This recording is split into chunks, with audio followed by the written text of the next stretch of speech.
My name is Beth, and I am a programming assistant for the St. Johns County Public Library System, and you are watching a St. John's Reads program. St. John's Reads is our annual One Book, One Community program, and this year we're featuring The Library Book by Susan Orlean. All month long, the St. Johns County Public Library System will have programming related to this book. And we are doing a tour of different libraries to see how libraries are similar to one another and how they're different from one another, how they're different from the public library. I'm here at Flagler College at the Proctor Library. I am going to be meeting with the head of library services as well as the special collections librarian and the Flagler College archivist. So we are going to do a tour and see how this academic library differs from the public library. Come on, let's go see what's inside. Hi, I'm here today at the Flagler College Proctor Library with Brian Nesselrode, Catherine Owens, and Jolene Dubray. Brian, can you tell me a little bit about who you are? Oh, sure. I'm Brian Nesselrode. I'm the director of the Proctor Library. Have been since 2014, and would just like to welcome you into our facility. And hi, Catherine. Can you tell me a little bit about yourself? So I'm Miss Owens. I am Special Collections Librarian here at Flagler College. People like to ask me what the special collections mean, and it really can mean anything. You can have a special collection of just shells or just postcards. Some people like to collect baseball cards, but here in the library setting it tends to mean books. And depending on your special collections, it can also include the archives, it can include photographs, it can include clothing, pretty much anything that people want to donate to the library that supports the mission of the library and the institution in which you're at. Here at Flagler College, that means books. That's wonderful, thank you. And hi, Jolene, can you please tell me a little bit about yourself? My name is Jolene Dubray. I'm the archive specialist here at Flagler College. I also started at 2014, just like Brian. We came in at the same time, and since I've been here, the archives has grown quite a bit, and I'm excited to show it to you today. Wonderful, I'm very excited to be here. So let's go ahead and get started on our tour. Can you please tell me, I know that Flagler College Proctor Library is an academic library. How is that different from a public library? Is anybody able to come here? Well, at the moment we're under COVID-19 restrictions, so just current students and faculty and staff can attend. But normally we are not open to the public physically. We could arrange a tour if there was maybe a call ahead or something like this, but we're typically just open to the Flagler College community. We do have collections that are open to the public, and there's two that I'd like to highlight from our webpage, which is just simply library.flagler.edu. And so the first collection is the Civil Rights Library of St. Augustine. That's a freely available resource, and the public has full access to that section of our website. The second collection I'd like to talk about is the Flagler College College Archives, and Jolene's going to talk about that in a moment. But then that is also a section of our website that's open to the public as well. Well, that's wonderful, thank you. Also, I'll add, if you do a search, any search in that main search box under library.flagler.edu, you'll be greeted by a single search box. And anything that the public finds in there, they can simply put a request in with the public library for an interlibrary loan request, and they have access to all the materials that way as well. We do have two Instagram pages available to the public as well. One is for the Proctor Library, where we have, you can have a sneak peek into the libraries. We do Shelfie Sunday every Sunday, and it's a good way for the public to see what the students experience here at Flagler College. The Flagler College Archives also has an Instagram page, which we share with special collections. So we have rare books on there, old photographs, and actually our library display right now is some of our most popular archives Instagram posts. So we have old photos from the Hotel Ponce de Leon. We have early students experiencing the Hotel Ponce de Leon when it was first converted into a college. There's all kinds of student life and photos that go all the way back to the late 19th century. These are neat. So I'm taking, I'm trying to get images of these, but there's a little bit of the overhead light is shining a spotlight on the photos as I'm doing it. So you should check out that Instagram page so you can see the pictures more clearly, right? Yeah, you can just search Flagler College Archives and it will come up, or the Proctor Library. Great. And this is Harry the lion. Whenever he shows up in our Instagram posts, that's when we travel to other libraries and other institutions, and he has been all over the United States at this point. And then over this summer, because we couldn't travel and therefore Harry was bound to just the four walls of the library, we did a series every Wednesday where Harry would explore the archives and the special collections to give people a sneak peek into what our collection include. Because he never actually visits the Proctor Library, he just visits everybody else. So that's what we did this summer. So he had a little staycation this summer. Staycation. All right. He's very cute.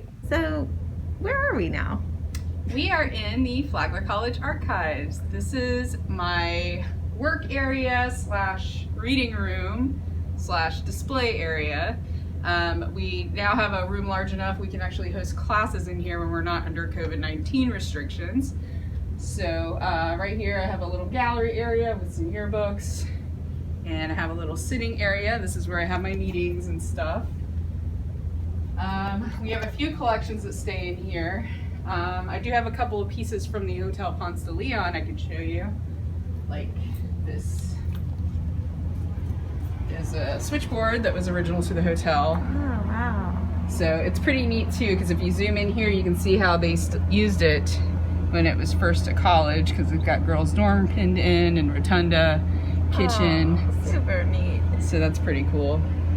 And I have a few dining hall chairs that I had bring up here. These are not the reproductions that they have. These are actually the original ones. Nice.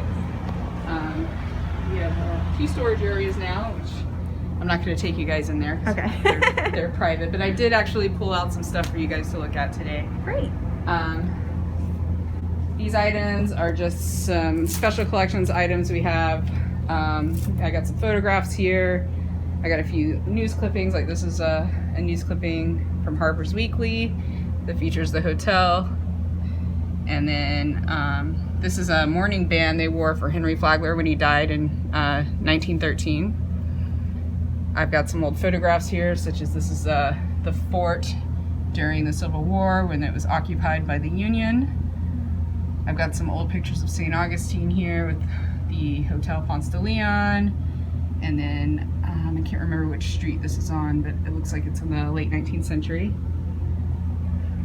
This is the Hotel San Marco that burned down, and this is where Henry Flagler stayed when he first came to St. Augustine and actually stayed.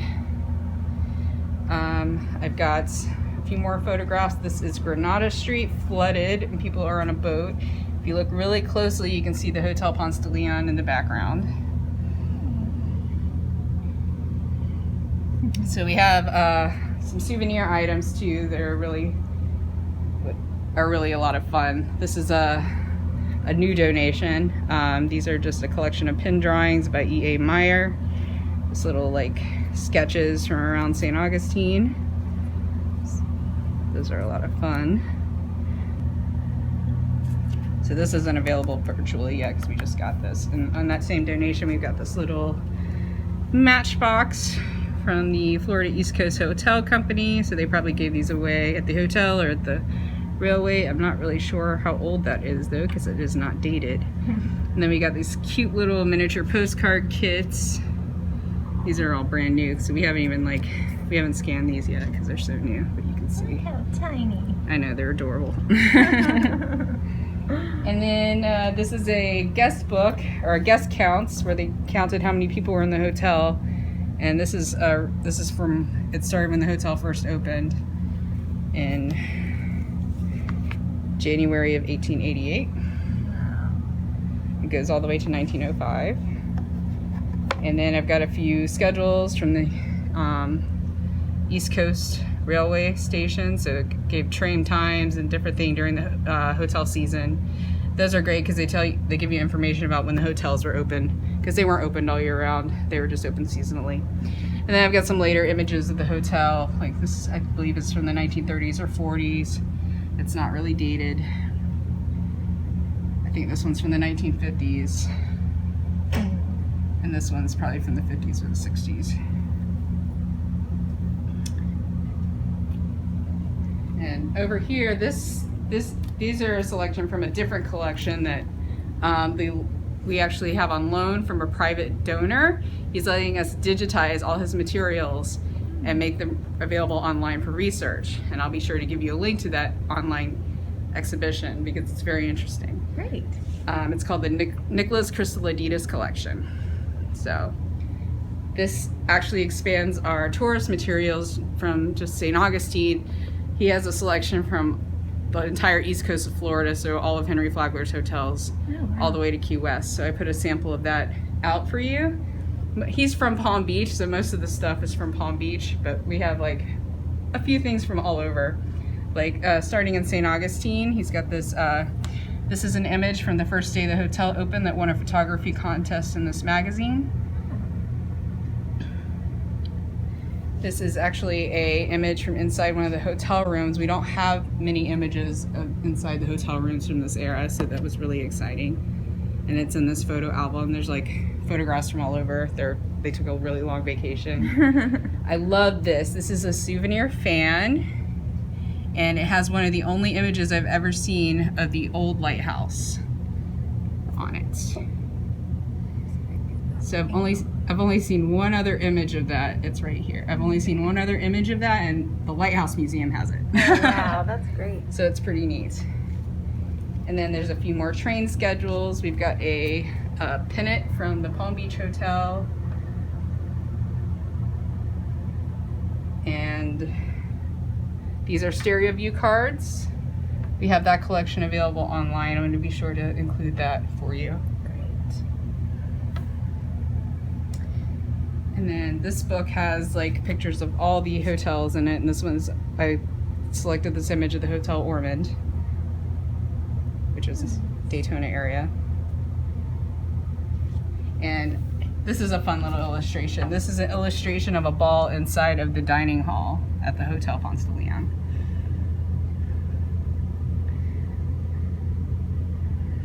Very fancy.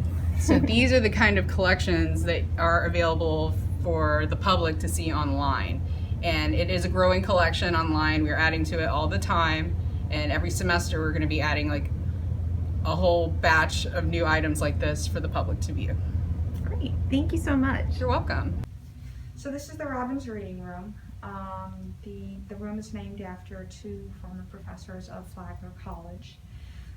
If you look behind you, you will see some paintings, original paintings of Audubon prints. So they're prints, not paintings, I apologize, that were donated by the Robbinses in honor of President Hebert upon his retirement several years ago. And because the room was named after them and they were the donors of the Audubons, they got placed in this room. But we're slowly turning this room into special collections. So these locked cases that we have in here, the four that we have right now, this is not the sum total of special collections. This is a mere fraction of special collections. The hope is to eventually get shelving in this space to accommodate the entire collection. But for right now, we're using the space as best we can because this is a study area for students. So the door is not locked, unlike in a traditional special collections department where you have no access to the collections, you have no access to the reading room, you have to be buzzed into the space. You leave all of your belongings at the door with the exception of a pad of paper and a pencil. No water, no eating, no pens, but we can't have those restrictions in place because this is a study space for the students at this point in time. We have here the cases for the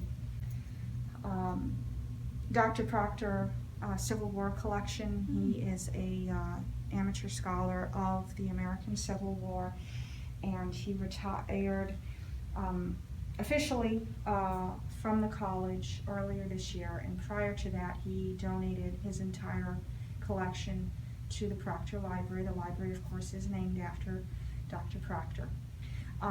This case that we have over here is the beginning of special collections, starting with the A's. We have received a very large donation from a Board of Trustee member, Mr. David Drisdale, for World War II. That collection includes over 2,500 books. The survey of that collection is ongoing, but the ones that have been determined to go into the locked cases are already in the locked cases. And so these are books that in many cases are English translations of non-English books about World War II. Some of them are more rare English language World War II books. And then eventually all of the first editions, true first editions, will be kept together, and those will be put in special collections reference so that students can walk up, take the book off the shelf, and then return the book when they're done with their research. In fact, as we were coming into the room, I was stopped by a student who has been using the collection already, even though we've not finished the survey, and her entire senior seminar paper is based almost entirely off of the books from the Drisdale donation. So it's already come into huge benefit for at least one student. That's great. As with the archives, I went ahead and pulled out some of our St. Augustine fiction books and St. Augustine history books for you to take a look at. Obviously, being in St. Augustine, this is a main focus of our collections. What's interesting, though, is that Flagler College, the library, has an agreement with the St. Augustine Historical Society. So if we have anybody who is an author living in St. Augustine, please contact the Historical Society about donating a copy of your book to their collection, because they collect books written by people who live in St. Augustine. Our agreement is that they collect those books and we collect books set in St. Augustine. So I pulled a couple of those out for you to see. One of my favorite ones is, it's in sad shape, as you can see. We have a box for it because we can't leave it sitting on the shelves. And so it sits in the box on the shelf. And it's actually written by a railroad company. It was commissioned by this railroad company to help advertise their railroad to convince people from the north to come down to Florida. And so it's called Snowballs to Oranges, very descriptive. Mm-hmm. The subtitle is From the Icy North to the Land of Flowers. And it is about a lawyer who is trying to track down someone to tell them, by the way, you've just inherited a lot of money. And so he travels all the way down this railroad from New York, and he visits places along the route of the rail line. He talks about which hotels to stay in. And I believe the one he recommends for St. Augustine is the Hotel Ponce de Leon, as I recall. But it's got all these great little illustrations. It's got the raised capitals that you're used to seeing in much older books. And it's not the best literature ever written, but it is very cute. So anybody who has ever read Anne of Green Gables will probably recall that at one point she submits a story to a baking powder company, and she wins some kind of a prize, and I think it helps to pay her way into college. This is the same idea of you're writing literature to try and get a prize. And so I think it's really neat that we have an example of that in our collection.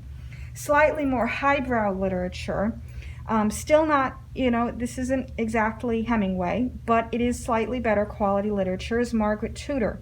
And as you can see, the Castillo appears on the front cover. The book is from 1901, and this is a story about early St. Augustine. And so it's about a French maiden who gets caught in St. Augustine and she wants to go home. And so it's very early in St. Augustine history. And it's a nice little story. I have read it. And the last one I have is an example from 1939. And as you can tell, automatically, just by looking at this is a book for children. And if I open it up, it has some of the most adorable, it is signed, which we're very excited that it's signed. It has really adorable little illustrations. And this is actually a curator favorite, not only for myself, but also for the students who do either a work study or an internship in special collections learning how to be a librarian. Everybody who sees this book really loves it. And it's split between two time periods. We have the first little girl who lives in the 19th century, and then if we flip through the book, we come to the second half of the book, and as you can see, we have a date, 1938. And this is the second little girl. And she finds the diary, which is the first half of the book, that was her either grandmother or great-grandmother. And so her story parallels that of her great-grandmother or grandmother, I can't remember which one. And we have a little nurse going on. She must be sick in bed, obviously. So it's cute. And then back here we have some of our St. Augustine history books. Obviously, Palmetto Leaves, Harriet Beecher Stowe, who of course is famous for Uncle Tom's Cabin. Most people don't necessarily realize that she used to live in Orange Park. And this was her book written about the flora, the fauna, the history, and the people of Northeast Florida to try and convince her northern friends to come either to move or to visit this part of Florida. And this, of course, predates Henry Flagler. We have one of the oldest books about St. Augustine. We have two copies of this. This book apparently has a notorious history, from what I've been told by Dr. Thomas Graham. This gentleman came into St. Augustine bound and determined to change St. Augustinians, and they didn't care for that. And they invited him to leave. From what I understand, they were polite about it, but he was so incensed that he went home, he wrote this scandalous book, and he defamed all the people and called them a whole bunch of vile names. And this is back in the 1840s. And the local Minorcan population were so upset at how they portrayed them that they got their hands on as many copies as they could, and they cut a page, 2 pages actually, out of the book so that nobody would ever read the horrible description he gave of them in the book. And both of our copies, amazingly, both have that page in them, or those 2 pages in them. They haven't been cut out of the 2 copies that we have. And then this book, which is, as you can tell, it's really not in great condition, so I have to tie it up. I have to be very careful opening it because it's very delicate. This is written by a gentleman a few years later, the 1850s, and he has a much more favorable impression of St. Augustine. And it's George Fairbanks. I believe he actually lived here for a very long time, from what I have heard. And this is a much more favorable presentation of St. Augustine.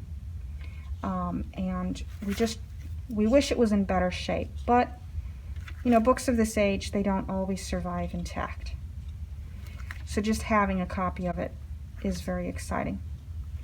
And then we have an early map of Florida. Not super early, but...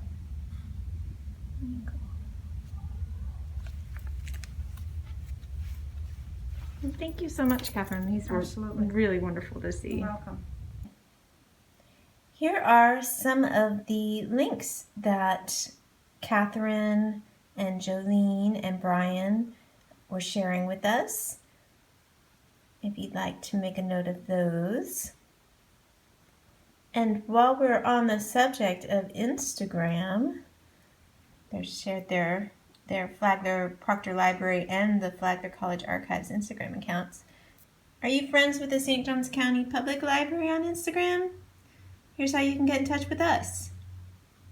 Well, thank you so much for joining me today and meeting me here at this beautiful Proctor Library. It's such a gorgeous library, and I really appreciate your time and getting to meet all of you. Thank you for coming. Thank you. Well, thanks again so much for joining us. I had a lot of fun, and I hope you did too. If you need help finding a copy of the library book by Susan Orlean, just ask anybody at your St. Johns County Public Library System. We'll be happy to help you get a hold of a copy.